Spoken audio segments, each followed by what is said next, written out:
you too. Well, it's a good thing. But you can also give us a brief introduction as well. So my name is Elizabeth Mutunga from the Alzheimer's and Dementia Organization Kenya. Yeah. An organization that started out of, I would call it pain, because my dad had dementia and he got it when I was in my late teens, and I didn't know what to do. And so as I grew up, I realized usually when people have terminal illnesses, they would have a support group where they would go and plug in, but I couldn't find one for dementia.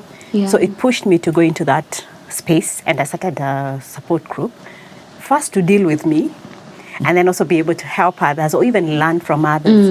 Because when Dad started showing symptoms, we didn't understand what it was. So it continued, and then when my dad rested in 2009, I was like, enough of this journey, not interested. Moved on back to the corporate world. But it seems that God was still pushing me in this direction. And remember once when I was at work, I hear clearly resign, and I'm like, God, I've been through so much. Resign and do what? Anyway, I refused to resign. And of course, he kicked me out of work. Wow. And so I remembered, I used to have an organization. Yes. So brought it up a little bit and then made it into an NGO. And that is what I do. So I support caregivers specifically so that they can be able to take care of themselves, so that as they care for themselves, they give good care to their loved ones. Yes. Wow. It's purpose being born out of pain. Literally. That's beautiful. And the fact that today's focus is actually on the caregivers just gives me so much joy, because I know most people may find themselves in that place where they're actually the caregivers. So maybe we can start with you, Julisa, and just letting us know about your own journey, your own story. What really happened? How did you cope with that situation with your, late mom having dementia? Yeah.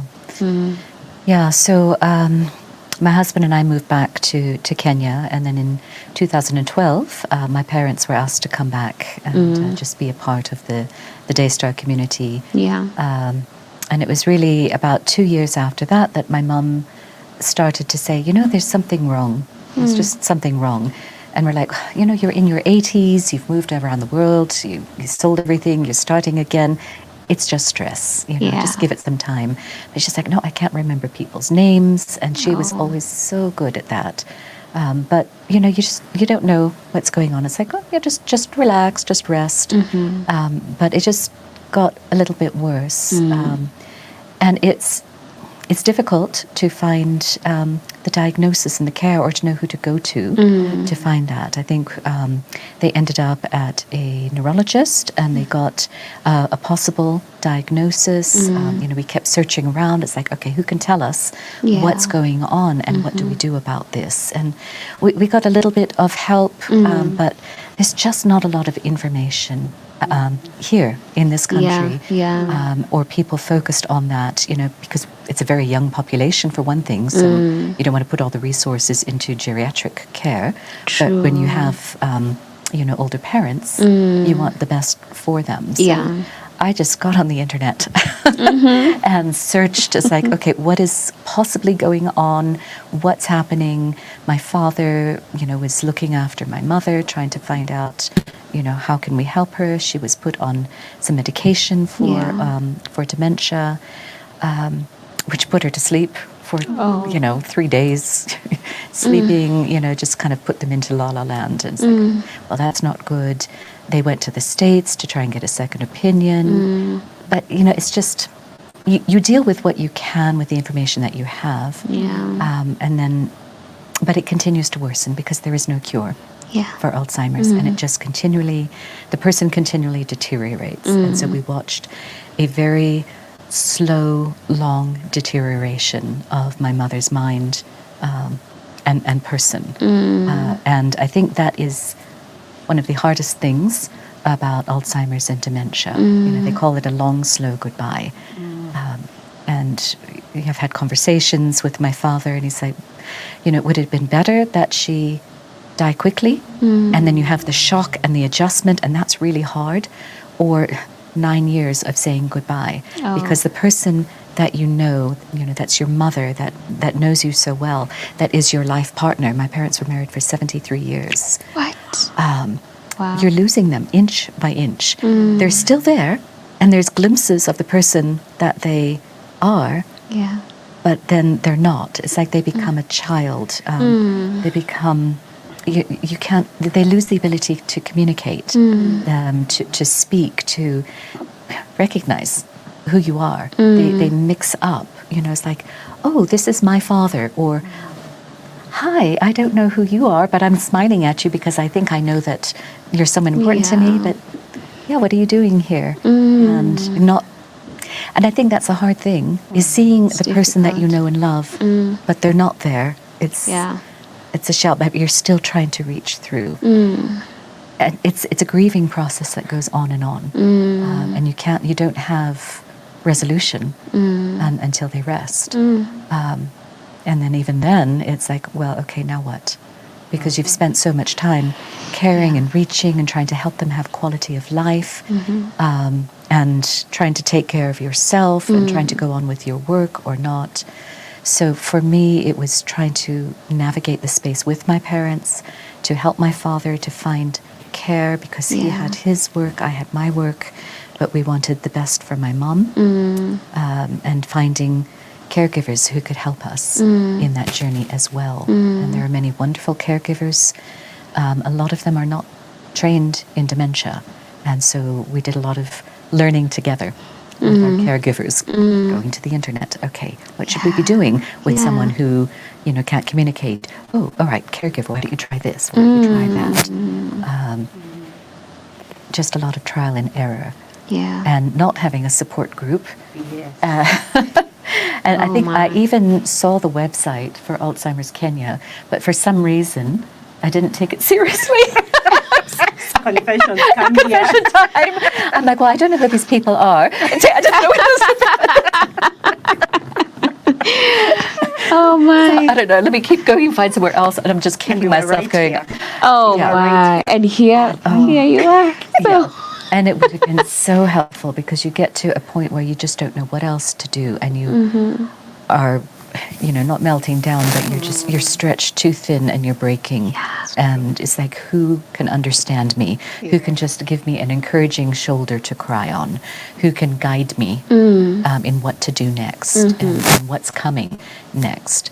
When we found our geriatric doctor, who knew, Dr. Yamani, who knows about dementia, who knows about geriatric care and specializes in that. It was in end stages for my mom, but it was still so helpful. She could say, this is coming next, this is coming next. We're like, okay, we can prepare. So, Wow, I mean, and I think the beauty of it is the fact that she can relate. You kept nodding the whole time, almost like she was telling your story. See, I mean, and that's the beauty of it. And maybe you can also give us your own bit of the experience. What did it mean? And especially the fact that you are a teenager. 17, adolescent. So all these emotions happening, all these changes, and now you really can't put a finger to what is happening to your dad. How was it like? So maybe with the background. So my dad was a policeman. A senior policeman. So he also started the same way Julisa is saying. He started saying there's something wrong with me. There's something happening in my head. And he kept hitting his head. And before that, he had gone into a diabetic coma. He had diabetes. So when he went into a diabetic coma, the police could not keep him in service. And so he was retrenched on health grounds.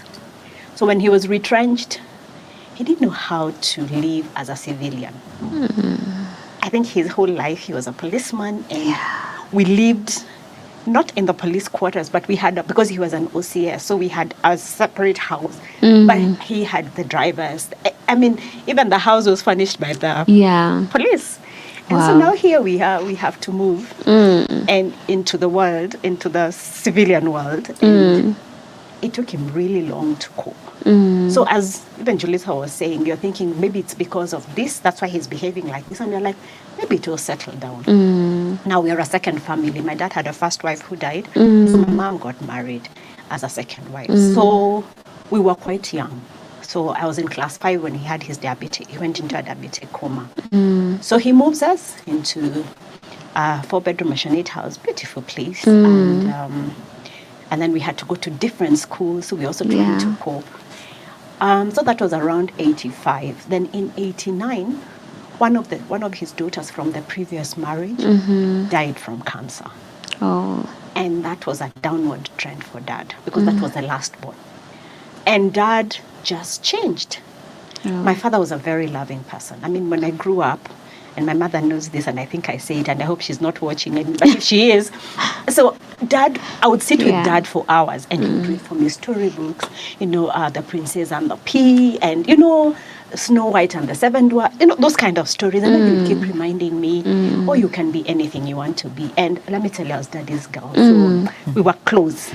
Yes. Then now he starts becoming violent, and he's hitting us. The person who used to beat us was Mom. Mom was a disciplinarian, but Dad was this loving daddy. And I mean, him being older, he was more loving. But now he has so much anger. And then when my siblings would make a mistake, of course, being Daddy's girl, I would go report them. Yeah. And then I am beaten plus them. And I'm thinking, no, wait a minute. I came to report. Oh my. So, of course, the siblings started calling me as a telltale, because I would go and report everything, but I would also be beaten with them. Yes. But anyway, fast forward, then he wakes up one morning and tells us, Jesus is coming. We don't need all these things. And we're thinking, okay. And he moves us to a Mabati house. Literally. From a 4-bedroom mansionette. Round the corner. 4-roomed. What? So the sun comes out. Things are hit by the sun. It rains. The rain pours on them. Then tomorrow again, the sun comes out, they dry. And within such a short period, half of our things were spoiled. Then my sister was supposed to be joining Form 1. Now, I said, he got sick when I was about 17. That is when we saw the symptoms. But now we know, usually it would start 10 years earlier. So I think from the time he had a diabetic coma, that's when dementia started. But we didn't understand what was going on. And so he he tells us, we are moving into this house, Jesus is coming, we don't need all these things. And then he tells my sister, girls, don't go to school. You sit and wait for your husband to come for you. And that's it. And I thought it was a joke. So 1 week, my sister is supposed to report to school. She didn't go to school. Second week, we realized this guy is serious. So I had to go and look for work at 17 so that I can educate my siblings. I have a brother and a sister. And then also feed the family, because my mom was a stay-home mom. So that is now where my journey started with Dad. And Dad would get so irritated that I've taken over the running of his house.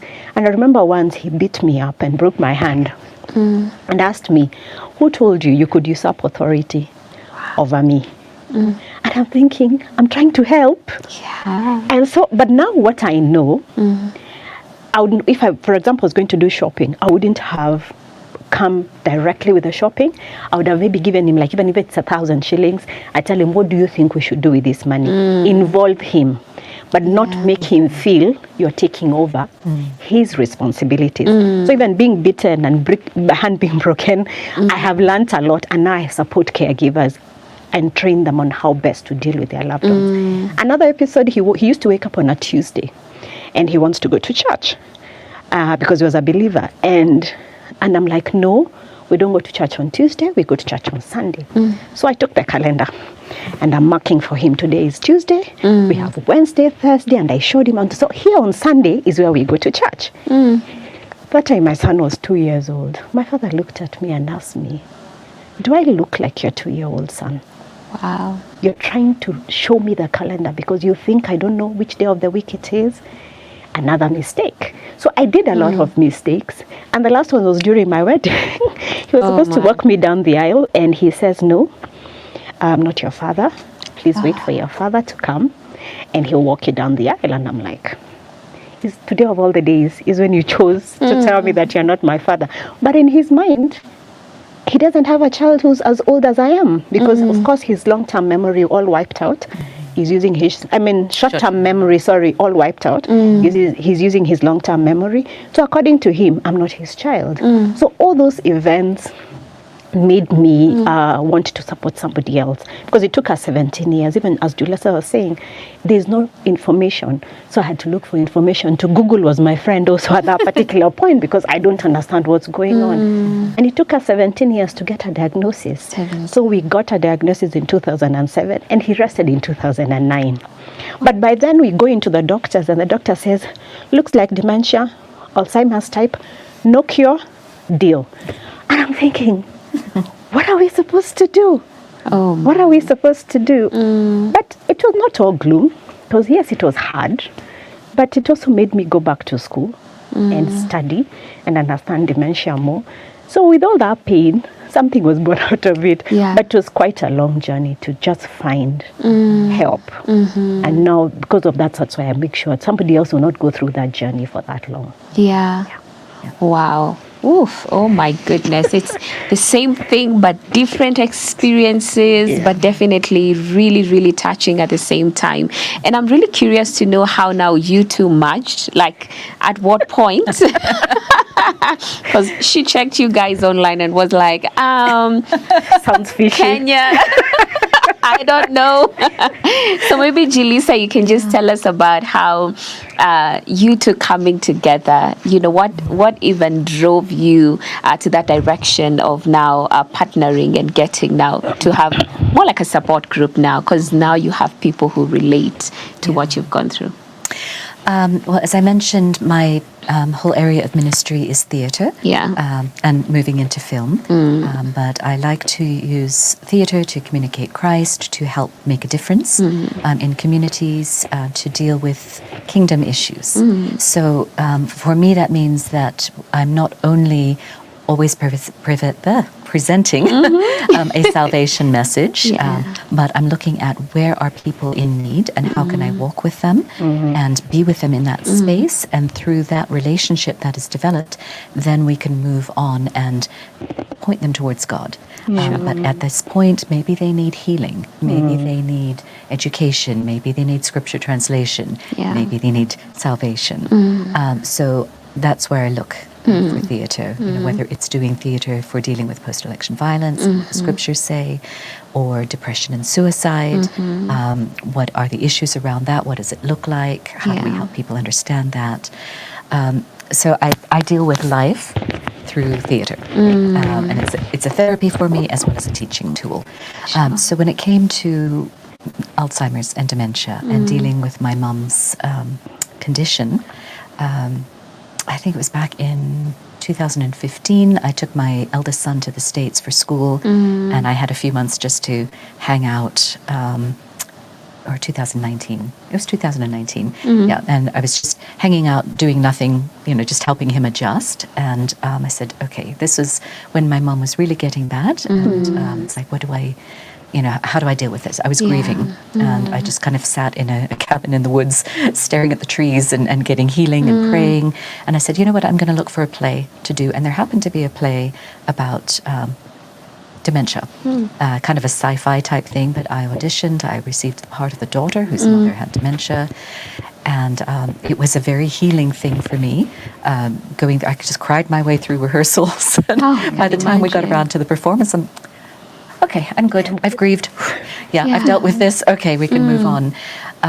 So I started looking for other plays. It's like, what are there plays that are dealing with Alzheimer's? How can I help others understand what Alzheimer's is like? And more people are writing plays about that, about the toxic plaque in the brain, what it is like to be an Alzheimer's sufferer, looking at the world.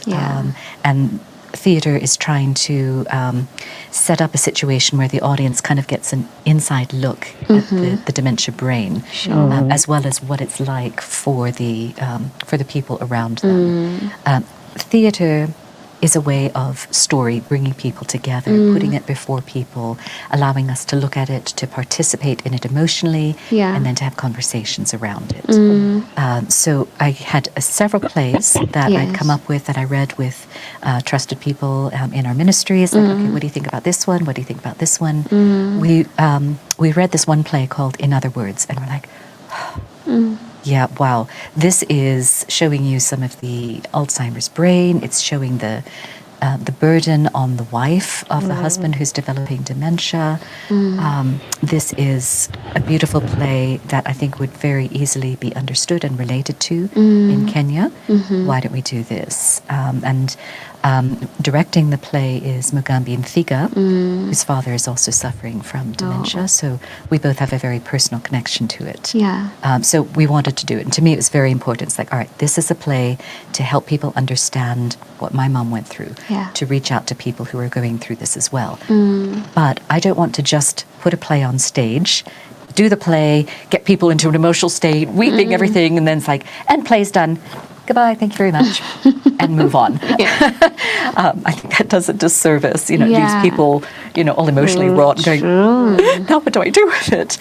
So I like to have conversations around. When we've done plays about suicide and depression, we have counselors standing by. We have resources that people can get. So I definitely wanted to do that with this play. Said, all right, so who can we partner with who has all that information, who can come along and help us? And Mugambi and his mother were part of the support group of Alzheimer's Kenya. Sites that you ignored. The ones that I ignored, I was brought back. It's like, who do we know? Is there anyone in Kenya? He's like, oh, yeah, well, there's Elizabeth, and she has this organization, Alzheimer's Kenya. I'm like, wait, I remember reading about her. Oh, my, yes. And so I called her up and I said, look, we're doing this play. Yes. We want to have educative activities around it. We want to mobilize people to come and see it. This is your conversation as much as our conversation. So can we partner together so that the play is showing people the emotional and real aspect of it, and you are coming on board to help give more information with talk-back sessions, with a conference. We have a day-long conference as a part of the run of the play as well, to give information. So that's I have seen the light. Oh my goodness. After she ignored it, the Lord directed her. Literally. Oh my. So you see how the Lord, a God of second chances. Yes. It was God ordained. Like the Spirit showed you at first and said, no worries, I know how to get her. And it wasn't that I thought she was sketchy, the website. It's just, I had no connection to it. So, I don't like reaching out to totally random things. I'm like, I don't know what it is, and I don't have any recommendations. Yes. But it's very interesting you say that, because a lot of people, when they come to our website and they're like, oh, there's an organization like this in Kenya. Because a lot of people, unless you've been affected, you'll actually not look for us. It's true. Because it's not a conversation that you don't have on the streets, or just talk about randomly about dementia, unless maybe in the medical field and maybe you're studying it. So we forgive you. Oh my, I didn't see that coming. Oh well, it's received. But anyway, I think it would be ideal for you now to tell us, how has it been actually now partnering with Julisa? How has been the experience? It's been interesting. So we've been making a joke, and I keep telling her, everybody knows Julisa. I have never heard of Julisa. The same way about her not knowing our website. So I don't think I do theatre a lot. Yes. I know Ian, of course, because of Judge Ian, but I'd never heard of Julisa. So everywhere I go, I know Julisa Rowe. I mean Julisa, and I met even my cousins, and they're like, I know Julisa, I know Mugambi, and I'm thinking, who are these? Yeah. Who are them? So when Julisa actually reached out to me, I was like, what's going on here? So anyway, I listened. Then I met her, and I was like, we can do this. So I think it's an amazing platform, because this is the first thing that has actually happened in Kenya in the theatre world about dementia. We've seen a lot of plays out there, or movies on dementia, but this one really is very close home, and also the opportunity to just have those conversations. I think I've learned a lot. I was telling her, I didn't know even after the show, because I assume those you tell people, the show is over, please go home, deal with you. But this is good, because now we come back and we want to talk to you. How did you feel? How was this journey for you? And a lot of people are actually then signing up for the conference, because especially students, and we want more students also to come, because that opportunity is there for you now to understand about dementia. We said earlier there was no information. Now there is information. So take the opportunity to come and learn about dementia and what to do, and how to present in case a family member has dementia or maybe somebody else around you has dementia, then you can be able to direct them to where to get help. So it is I think it's an amazing, and also coming in September when it is the World Alzheimer's Month. So it's amazing. So we are closing the month with a bang. Wow. So for me, that is amazing because we're having an opportunity to reach a wider reach than before through theatre. Yeah. Yes. Wow, that's beautiful. And now listening to Julisa and what you've been able to do and gather together, maybe you can just talk about the impact that you have seen through creating these films and actually, is it films? Okay, life. Plays, yeah. But films is more like the spirit deposit because they're coming in the future. Yes. Yeah, but maybe tell us about the impact that you have felt from, taking that route. I've been doing it for almost 40 years. Wow. So I'm very committed to it. I think I wouldn't have continued if there hadn't been results from it. It may just be one person in an audience who is affected, who says, yeah, this was my story. How can I find out more? Or how can I get help? Yeah.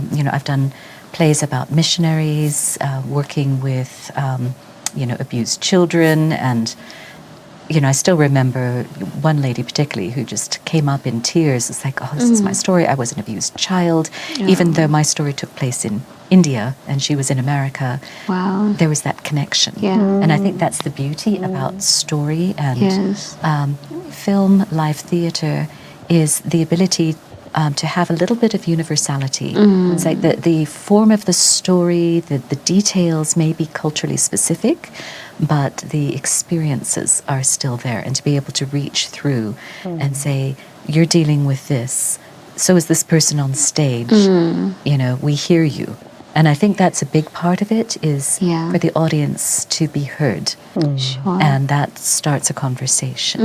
And for me, that is what it's all about. I want to have conversation. I want to create understanding. That's actually the name of my ministry, is Creating Understanding International. We want to create understanding of who God really is in their lives, and how He wants to have relationship with them. Yes. And so seeing different plays that are doing that. I've done a lot of drama in churches where we are supplementing sermons with, perhaps illustrations about what the preacher is talking about to show the real life situation. Yeah.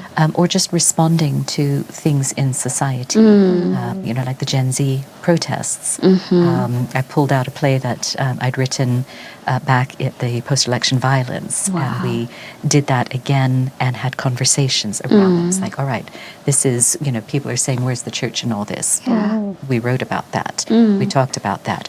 What does the church say? What does Scripture say? Bringing Scripture to life. Yes. Telling stories of women in the Bible. One of the first plays that we did, well, actually the first play we did as Chemi Players, which is my theatre company, was called Spread Your Garment Over Me.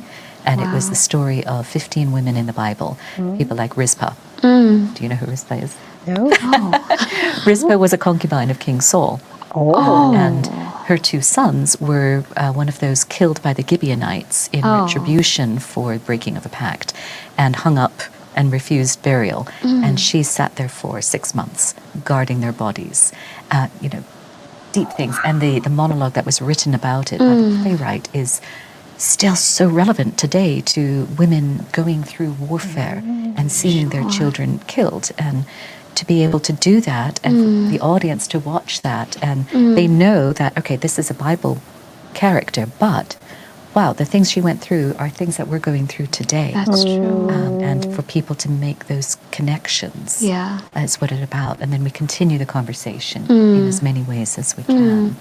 Wow. Looks to me like even just watching these plays can help you to understand the Bible even better. Oh, absolutely. Oh, wow. And what I love is that so many people will go running back to a Bible afterwards. It's like, was there really a witch in the Bible? Let me look and see. Oh, Witch of Endor. Hey, I didn't know there was a witch. What is this all about? Yeah. Or, oh, Michal, she was really like that. Okay, I've watched this musical about Esther. Is that really how it was? Let's go read as a family and see. So it's engaging them in Yeah. Scripture. And that's a wonderful thing for believers, a way to Yes. disciple and grow them, but also for people who don't. You know, what I love is when they say, oh, we have to go see these plays, even though they're Christian, because they're so good. Oh, wow. Like, when I come, that will be my reason. Because even from what you just elaborating and talking about, it's like, wow, it's something that I've not seen. I mean, I have been telling even, whoever I meet, like, we need Christian content, we need movies, we need films, we need plays that are actually, are faith-based, because we really like that in our country for sure. You will see it in other countries, but here, I mean, we need more of that. So that's really beautiful. I think everything is just available. We just need to know about it. Exactly. And I'm glad, Julisa, you've come through, because now we are aware. Yes. And I see time, oh my, when girls are talking, I mean, time just flies. I don't know where it goes to. But, since our conversation today was actually looking at that caregiver of someone who's going through Alzheimer's or, the dementia. So I would really love for us to now get to that place where we are encouraging that caregiver. And you did mention that you made a lot of mistakes in that journey. And maybe you can tell us more about what you feel you would have done better even in that situation. So one of the things I think I should have done better is not to argue with my father. Okay. And trying to correct him, because because in 2024, I'm assuming he's in 2024 with me, but he's not. Yeah. He's maybe 20 years ago back, and so we are not having a conversation. So not arguing with him, allowing him to speak, even if he keeps repeating his story 100 times, just sitting there and listening to him, maybe distract, maybe with a song, because he loved singing, or maybe photos. My dad loved storytelling, so that he loved storytelling, the Bible, reading his Bible, and walking. So those are the three things he loved. And so those are the changes. So one of the things we tell people a lot, communication.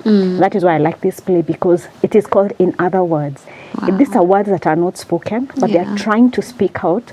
They want you to listen to them. They might not have the language to say what they want. So it is you to stop and listen to them.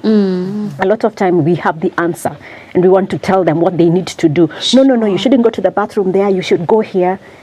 But you're not listening to what they're trying to tell you. So stop. You don't have the answer. They know what they want.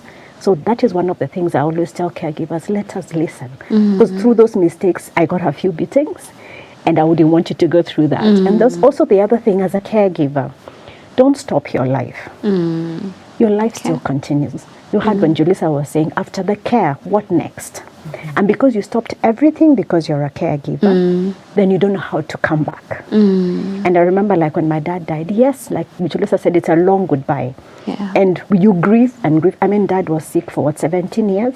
Oh. And then you think now, even if he dies today. And I remember actually going to hospital and holding his hand, because you could see how sad he was. Yeah. And I was like, Dad, all your kids are grown up. It is okay. If you need to rest, it's okay. But the day that phone call came, it takes you back and you're thinking, I thought I dealt. And it took me 3 years actually to finally want to even do anything with dementia.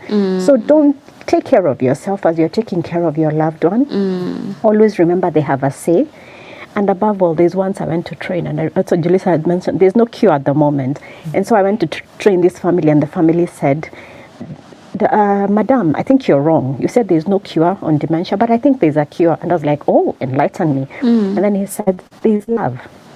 Love is the cure. And as long as you show these people love, you'll be amazed. I have visited homes. They don't talk sometimes, but I walk in and I start talking. Okay, I sometimes also talk too much.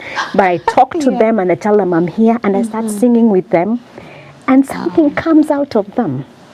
It's just a beautiful, they might not be with you here present, but they're still there. So respect them, love them, take care of them. And as a caregiver, whatever you're doing, still do it, but also take care of yourself, improve yourself. Like for me, I went back to school.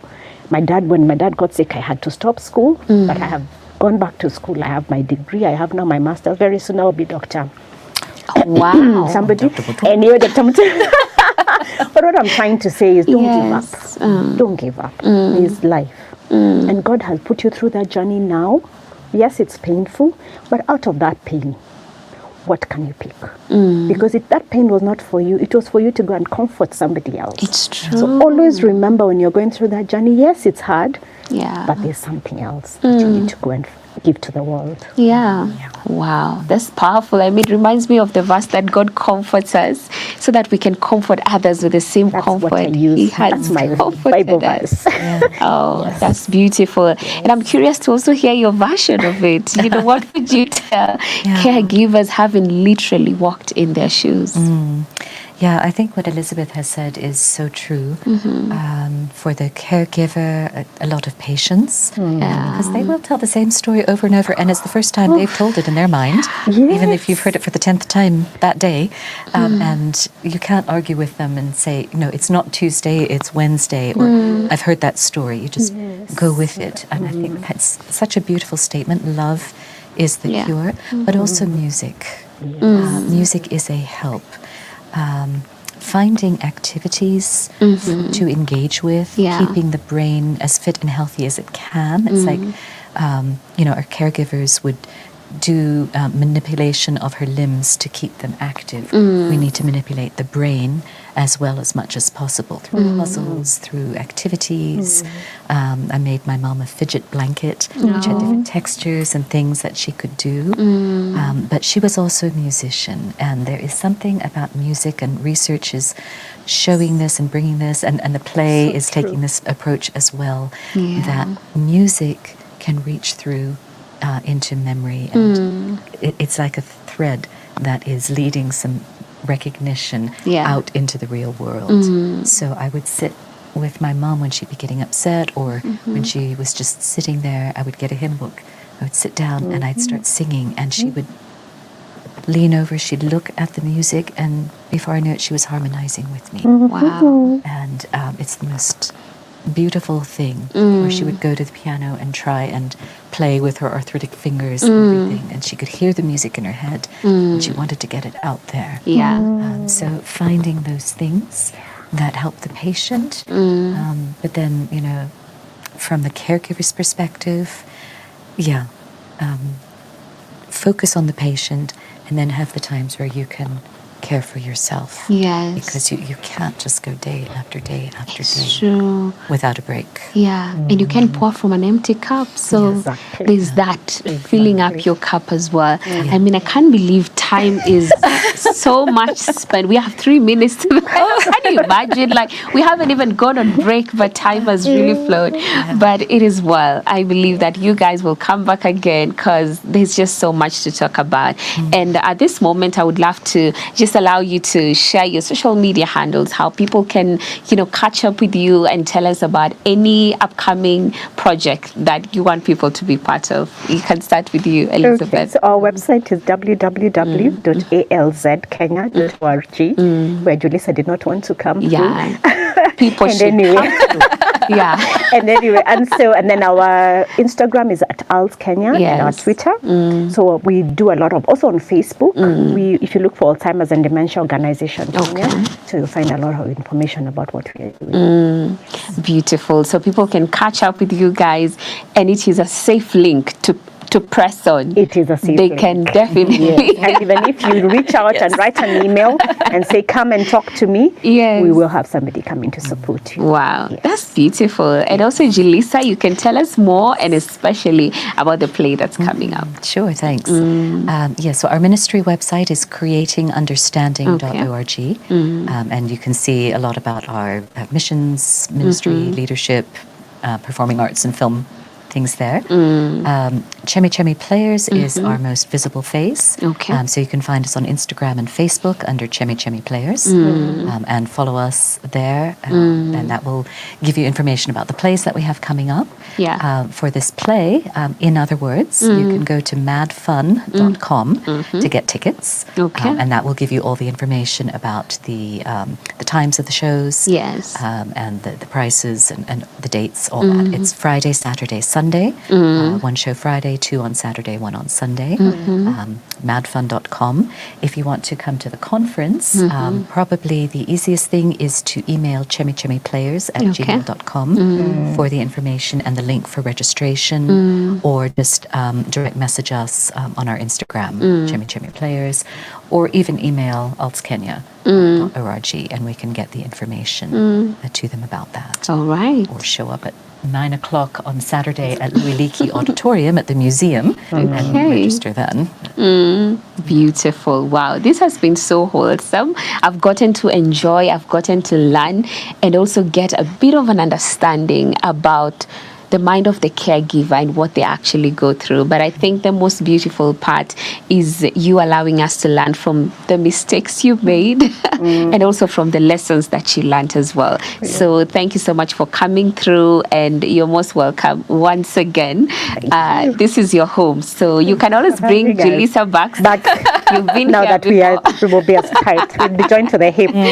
Yes, absolutely. So thank you so much for coming through. Thank you for having us. Yes, and our dear viewers, I do hope you have gotten all the insights and the encouragement as well, because for me, this was an inspiring show, just getting to learn how to take it a day at a time, because this is a huge span of years, and definitely you can only take it a day at a time in order to get to the other side. And the beauty of it is that these amazing ladies have actually borne purpose out of the pain and out of the misery that they went through, so that you don't have to go through it. And if you are going through it now, I believe that this episode is going to be such an encouragement and an eye-opener on so many things. We need to create more awareness. And please, guys, make sure you're setting time aside to go see the play, because this was part 2. So if you need this was part 1. So there's a part 2 where now you get to see it in real life and also experience what these plays are about, because I believe they're beautiful, drawing us to Christ and helping us understand the real issues that people actually go through. So right about now, it's time for me kusema kwaheri, but I will be seeing you guys tomorrow on the Christian Walk. To have yourselves a lovely day. My name is Beatrice Nudi.